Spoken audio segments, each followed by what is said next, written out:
मुझे एक beauty parlour वाली जीजी ने एक अच्छी बेचारी बाई आई थी लड़की, उसको तैयार करा। उसका वो क्या बोलते हैं, बहुत सारा हल्दी चंदन लगा लगा के लेपन करके फेस वाश नहीं, फेसियल, हाँ अच्छे बोले हो। और जीजी उन तो बोले नहीं, पहले भैया बोल दिए हो, भैया बोल दिए फेसियल करा। अब उसका फेसियल करा तो वो एकदम चमक गई जोरदार। उसने चमकते से ही कहा पार्लर वाली से, कितने साल से तुम्हारा पार्लर चल रहा है?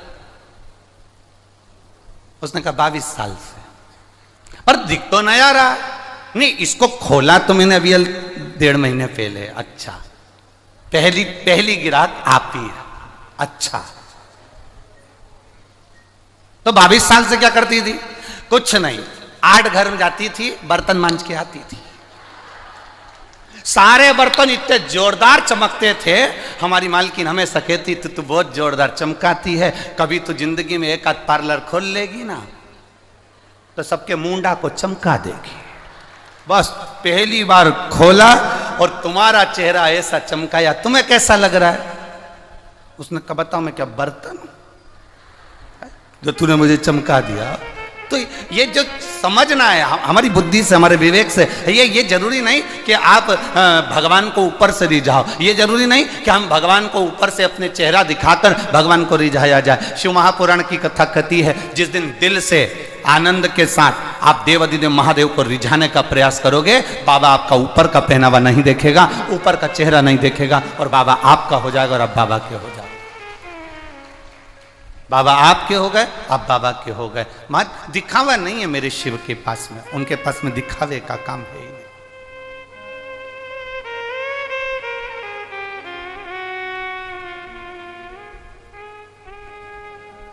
आप कितने साल से भगवान का भजन कर रहे हो?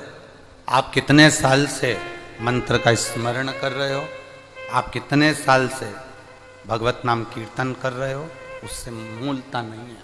मूलता ये है कि आप भगवान को रिझाए कितनी देर, आप भगवान को मनाए कितनी देर, कितना पल लगा आपको भगवान को मनाने में। हमारे यहाँ पहले के विवाह और आज के विवाह में अंतर होता है। पहले के विवाह जो होते थे, लड़की चाय की ट्रे लेकर आती थी, रखती थी, एक क्षण के लिए निगाह मिलती थी और विवाह पक्का हो जाता था। विवाह पक्का हो गया, 7 जन्म तक निपटा था। आज के ज़माने में लड़का लड़की को दिखा दो, मिला दो, होटल में रोज मिले, संबंध पक्का हुआ, फ़ोन पर 8-8 घंटे बात हुई, उसके बाद भी संबंध होने के बाद भी, विवाह होने के बाद भी मालूम पड़ा कि 4 महीने, 3 साल, 2 साल में तलाक हो गया। इसको विवाह नहीं कहते महाराज। भगवान की भक्ति भी ऐसी होती है, तुम घंटों तक मंदिर के अंदर बैठे रहो और तुम सोचो कि भगवान मुझे मिल जाएगा, भगवान मिलने वाला नहीं। तुम गंगा के घाट पर घंटों तक बैठे रहो, तुम्हें लग जाए कि भगवान हमें मिल जाएगा, भगवान मिलने वाला नहीं। तुम नर्मदा जी के घाट पर घंटों तक बैठे रहो और तुम सोचो कि भगवान हमें मिल जाए, भगवान हमें नहीं मिलता। तुम सोचो कि मैं जंगल में जाकर बैठ जाऊं, घंटों तक वहीं पर बैठकर तप साधना करूं, भगवान मिल जाए, भगवान इससे नहीं मिलता। भगवान को पाने के लिए माला से ज्यादा मन की जरूरत पड़ती है। जितना हम मन से भगवान को रिझाने का प्रयास करते हैं, देवाधिदेव महादेव उतना हमारे करीब आता चले जाता है। राम कृष्ण को पाने के लिए आप माला से ज्यादा मन को भजने का प्रयास करें, मन से परमात्मा को रिझाने का प्रयास करें। जितना जितना आप परमात्मा को रिझाने का प्रयास करेंगे, उतना उतना परमात्मा आपके नजदीक आता चला जाएगा। आप जितना परमात्मा को नजदीक लाना चाहें, उतना मन से भगवत भजन की ओर जाएं, उतना मन से भगवत स्मरण की ओर जाएं, वो हमारे करीब आता चले जाए, वो हमारे नजदीक आता चला जाए।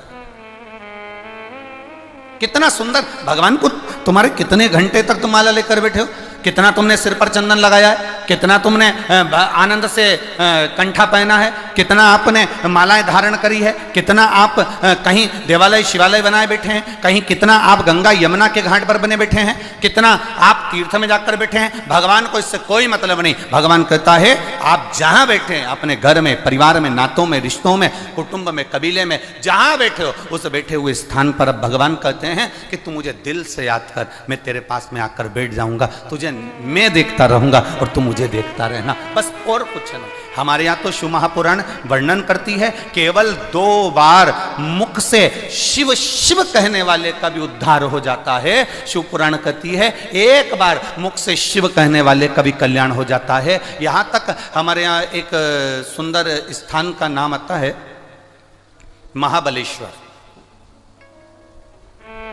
क्या नाम है? जम के बोलो जरा सा। महाबलेश्वर। लोग उसको हिल स्टेशन भी मानते हैं, लोग जाते हैं वहां पर। आप में से कोई गया है? गए हो? हाँ जी, धर लो धर लो धर लो, ठीक है। लोग इसे हिल स्टेशन भी मानते हैं। वहां शंकर जी का एक मंदिर है, उसका नाम था महाबल। अब उसका नाम महाबलेश्वर हो गया। कभी स्मरण किया आपने कि महाबलेश्वर, महाबल, ये मंदिर जहां भगवान शिव विराजमान है, ये शंकर भगवान का एक अविरल शिवलिंग, सारे लिंगों से आनंद देने वाला राजलिंग माना जाता है। उसको हमारे यहां महाबलेश्वर कहा जाता है, महाबल कहा जाता है। आखिर उस शिवलिंग में ऐसा है क्या? उस शिवलिंग के आनंद में ऐसा सुख क्या है?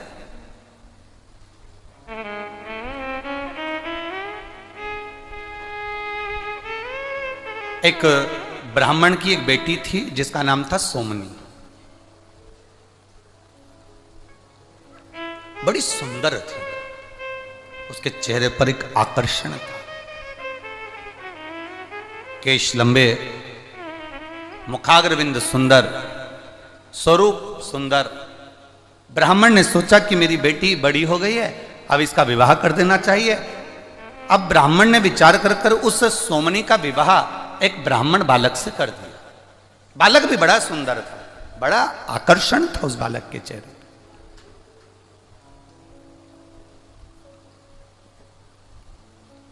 विवाह हो गया। केवल 3 वर्ष निकले थे, केवल 3 वर्ष। और 3 वर्ष निकलने पर ब्राह्मण को एक रोग लग गया। सोमनी के पति को एक रोग लग गया और सोमनी का पति वो रोग के कारणवश अपने प्राणों को त्याग दिया, मर गया, उसके प्राण छूट गए। अब सोमनी का पति मर गया, सोमनी ससुराल में रही। थोड़े दिन तक सोमनी ने अपने नियम को, व्रत को धारण किया, जो एक नारी को करना चाहिए वो नियम सोमनी ने धारण किया। उसके बाद सोमनी का मन ससुराल में लगा नहीं, वो अपने पिता के घर मायके चली गई और अपने पिता के घर में, अपने बाबुल के घर में वो रहने लगी। पर कुछ संगति व्यक्ति की बेकार हो जाती है तो अपना जीवन स्वयं बर्बाद कर लेती, अपना जीवन स्वयं बेकार। थी बड़ी सुंदर, चेहरे पर आकर्षण भी था, बड़ी सुंदरता उसके अंदर समाई हुई थी। अब सोमनी सुंदर थी, आकर्षण था, कुछ सहेलियों का साथ गलत का मिल गया और गलत का साथ मिलने पर वो व्यभिचारिणी हो गई, उसका विचार गलत हो गया, उसकी सोच गलत हो गई, अपने स्वरूप का गलत उपयोग करने लगी, अपनी सुंदरता का गलत उपयोग करती है। और गलत उपयोग करते करते करते करते उसने अपने स्वरूप का गलत उपयोग करा और पर पुरुष को अपनी ओर आकर्षित करना और आकर्षित करना, उससे धन एकत्रित कर लेना, ये वो सोमनी करने लगी।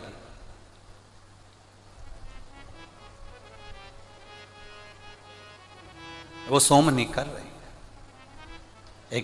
एक विचार अपने अंदर उतार कर रखिएगा मेरी जीजियों, एक विचार अपने अंदर उतार कर रखना मेरी बहनों।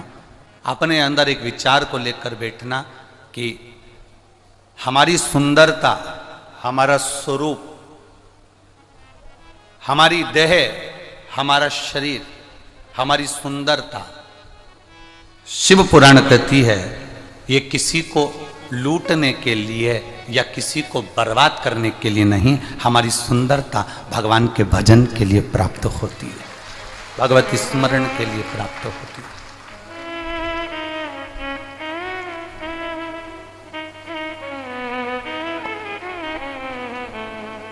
इससे हमें किसी को बर्बाद नहीं करना है।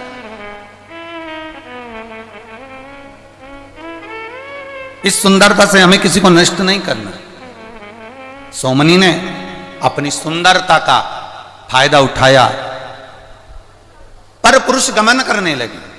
समय आया, नगर के लोगों ने, गांव के लोगों ने सोचा ये नारी ठीक नहीं है, ये श्रेष्ठ नहीं है। एक तो पति मर गया, पति के मरने के बाद ये पर पुरुष गमन कर रही है, व्यभिचारिणी हो गई, गलत गलत जगह पर जाने लगी, गलत विचार करने लगी, पर पुरुषों को अपनी ओर आसक्त कर कर उनको बर्बादी की ओर छोड़ने लगी। गांव के लोगों ने विचार कर अब करें तो करें क्या। गांव के लोगों ने ब्राह्मण से कहा आपकी बेटी के लिए हम क्या कहें, पिता का दोष क्या होगा उसमें, ये संगत का दोष होता है, गलत संगति अगर हमें मिली है तो उसका दोष हमारे ऊपर आ ही जाता है।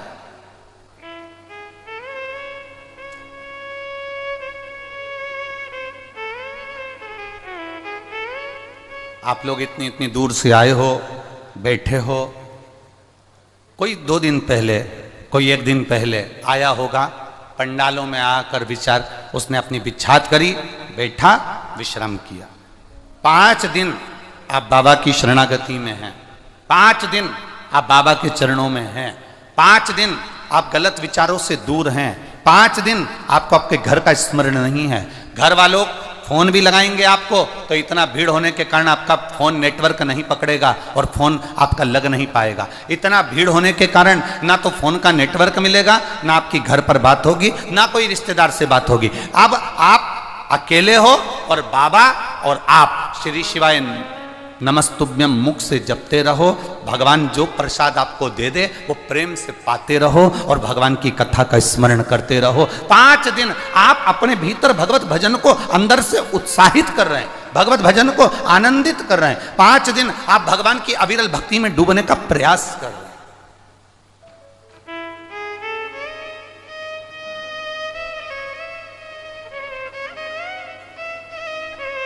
वो कहे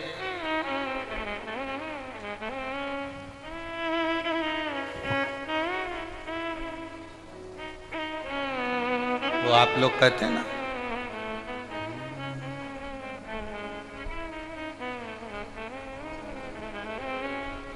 नैना लड़ गए डमरू वाले से, अब घर में कैसे जाऊं।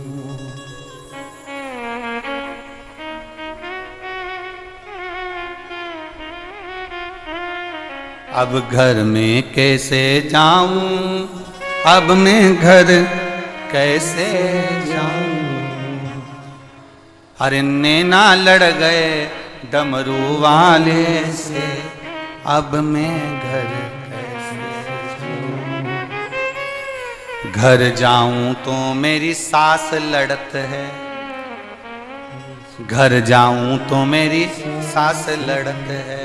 अब घर जाऊं तो जाऊं कैसे।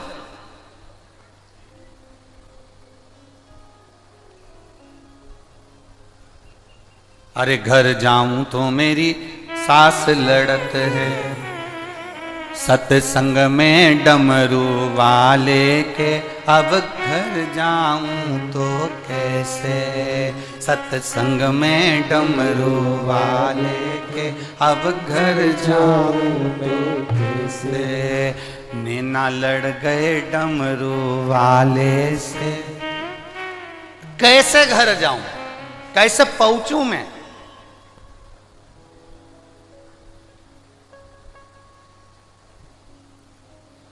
जब नैन लड़ गए भगवान से, अब मन नहीं लगता।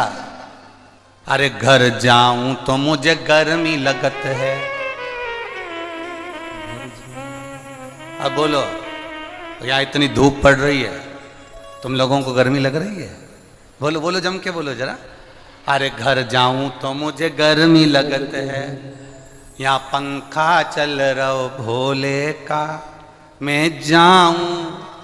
करूं क्या जाकर मैं, जब यहाँ स्वयं मेरा शिव थोड़ी थोड़ी देर में, शंकर की उदारता क्या है, शिव कथा का आनंद क्या है, आप बैठे हो थोड़ी देर, आपका मन जब तक कथा में लगा है आपको गर्मी का महसूस नहीं होगी, गर्मी का एक अंश भी आपको नहीं लगेगा। पर जैसे ही आपका मन उच्चिष्ट हुआ, जैसे ही मन आपका दूर हुआ, जैसे ही मन आपका कथा से दूर हुआ, वैसे ही आपको गर्मी लगना चालू हुई और आपने तुरंत पंखा झेलना प्रारंभ करा। अर्थात भगवान शिव की कथा, भगवान शंकर की एक उदारता, शिव तत्व अपने आप हमारी अग्रण्य होता है। हमें लगता है कि हमारा शिव हमारे साथ में है, हमें लगता है हमारा शंकर हमारे साथ में है, हमें लगता है हमारा शिव तत्व हमारे साथ में है।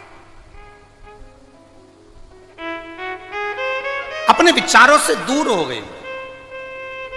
ब्राह्मण से कहा, सोमनी के पिता से कहा, सुनो तुम उस सोमनी के पिता हो, तुम सोमनी के बाबुल हो, पिता हो, हमारा निवेदन आप स्वीकार करेंगे? हम आपकी बेटी को अब यहां नहीं रख सकते अपने गांव में, हम आपकी बेटी को जंगल में छोड़ना चाहते हैं। ब्राह्मण पिता ने अपनी बेटी को जब जंगल में जाने की बात सुनी, नैनों से जल बह गया पिता के, और पिता के नैनों से जल बह रहा है, पिता के नैनों से जल गिर रहा है। जल बहता बहता गांव के लोगों ने पूछा, क्या आपको दुख हो रहा है, आपकी बेटी को हम जंगल में छोड़ने जा रहे हैं क्योंकि अपना गांव बेकार ना हो जाए? पिता ने कहा, समाज के लोग जो जाने वो करें, मना नहीं। मैं बेटी को एक बार समझाता हूं। बेटी को समझाने का प्रयास किया, बेटा सुनो, ये अपने विचारों को जरा बदलिए, गलत संगत को थोड़ा सा बदलिए। ए सोमनी, मेरी बेटी, तू ब्राह्मण की बेटी है, तेरा पति ब्राह्मण था, प्राण छोड़कर चले गया, तू सुंदर है, आनंदित है, हम मना नहीं करते, तू युवान है, हम मना नहीं करते, पर बेटी अपने जीवन को सही तरीके से जियो। जरूरी नहीं कि सुंदरता को किसी पर पुरुष को आसक्त करने में लगाया जाए। अगर भगवान ने मौका दिया है तो इस शरीर को परमात्मा के भजन में लगाया जाए तो वो श्रेष्ठता होगा। सोमनी समझे कहां, सोमनी समझ कहां रही है, सोमनी विचार कहां कर रही है, नहीं समझी सोमनी। गांव के लोग उसे जंगल में छोड़कर आते हैं ना, उससे पहले सोमनी ने विचार कर लिया कि मेरे पिता रोज मुझे ज्ञान देते हैं, रोज मुझे ज्ञान देते हैं। इससे पहले वाली कथा जो राजगढ़ में हो रही थी, हमने उसमें एक बात कही थी, ज्यादा भोजन किसी को दोगे वो छोड़कर चले जाएगा, ज्यादा प्यार, ज्यादा प्रेम आप किसी को दोगे वो छोड़कर चले जाएगा, ज्यादा ज्ञान आप किसी को दोगे वो छोड़कर चले जाएगा। एक माँ अपने बेटे को अगर ज्ञान दे, क्या दिन भर घूमता रहता है, क्या दिन भर लगा रहता है, अरे बेटा बनो तो राम बनो, बनो तो श्रवण बनो। एक दिन बेटा भी मुख से कह देता है, माँ क्या राम और श्रवण बनने की बात करती हो, कभी कभी तो कह दिया करो भगवान कृष्ण बनो, तुम राम और श्रवण बनने की बात करती हो। माँ ने कहा, बेटा मैं तुझे कृष्ण बनने को भी कह दूं, पर बात इतनी सी है, तो भगवान कृष्ण का चीर चोरी का स्मरण करेगा, तो भगवान का मक्खन चोरी का स्मरण करेगा, तो भगवान के उन्हें लीलाओं का स्मरण करेगा। वो भगवान की लीलाओं को तू जानता नहीं है, तू भगवान की लीलाओं को समझता नहीं है, पर तू उनको गलत तरीके से विचार करेगा। इसलिए मैं तुझे कृष्ण बनने को नहीं, मैं तुझे राम बनने को, श्रवण बनने को कहती हूँ। इतने में बेटे ने कहा, माँ मैं राम बनने को तैयार हूँ। जैसे दशरथ जी ने अपनी सारी सत्ता राम जी को सौंपी थी, पापा जी से कही है तिजोरी की चाबी मुझे सौंप दे, बोलो पापा। इतने में तो मां ने झाड़ू उठाई और जो झाड़ना चालू करा। मां जब झाड़ती है ना, वो झाड़ना इतना प्रबल होता है कि अच्छा अच्छा जानिया भी नहीं झाड़ पाता, जिसके शरीर में भूत प्रेत आते वो भी नहीं झाड़ पाते, जो मां झाड़ देती है। पहले तो झाड़ती हाथ से नहीं है, पहले झाड़ती मुंडा से है, और मुंडा से भी बाद में झाड़ती है। पहले तो इतनी घूर के तो वो अगर अपने पति को भी देख ले तो वो भी झड़ जाए, तो झाड़ने की तो बात दूसरी जानी, घूर के देख ले बस। तुम देखना कहीं शादी में पति बड़े खुश होकर बात कर रहा हो अपने पुराने दोस्तों से या अपने पुराने दोस्त लोगों से, बहुत हंस के बात कर रहा, इतने में पत्नी बस वहां पर बफेट खा रही है, और घूर के देख ले, उतनी देर में तो पति भी, मैं अब भी आया, 2 मिनट में बस अब भी आया, गया, चले गया।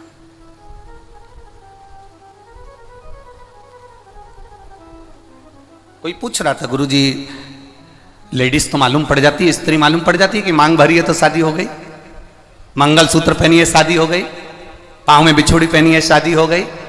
पुरुष को कैसे मालूम पड़ता है कि शादी हो गई? हमने कहा भरी सभा में सब हंस रहे हैं और वो चुप बैठा हो, समझ लेना हो गई, समझ जा, हो गई उसको, वो चुप बैठा है, मौन। इतना अच्छा संवाद चल रहा है, इतने अच्छे से सब एंजॉय कर रहे हैं, सब घूम रहे फिर रहे, मस्ती मजाक कर रहे, और वो एकदम मुसद्दी लाल जैसा चुप। समझ जा, हो गई, बस इतनी में समझदारी है, हो गई, समझाया। अधिक अगर भोजन ज्यादा दोगे ना तो वो छोड़कर चले जाएगा। आप प्यार ज्यादा दोगे ना, प्रेम आप दीजिए, किसी को बहुत ज्यादा प्रेम दीजिए, बहुत स्नेह दीजिए, मेरा बेटा, मेरा बाबू, मेरा स्नेह, मेरा स्नेह, बहुत प्रेम दीजिए। जिसको आप ज्यादा प्रेम दोगे वही छोड़कर चले जाएगा। आधे में भोजन आधा छोड़कर चले जाते हैं ज्यादा देने पर। प्रेम ज्यादा मिले तो आधा छोड़कर चले जाते हैं प्रेम में। और ज्ञान माँ ज्यादा दे, बेटे से कहे ऐसा कर ले, वैसा कर ले, वैसा कर ले, बाबू ऐसा कर लो, भाई से कहो, किसी को ज्यादा देने का प्रयास करो, वो नहीं लेगा।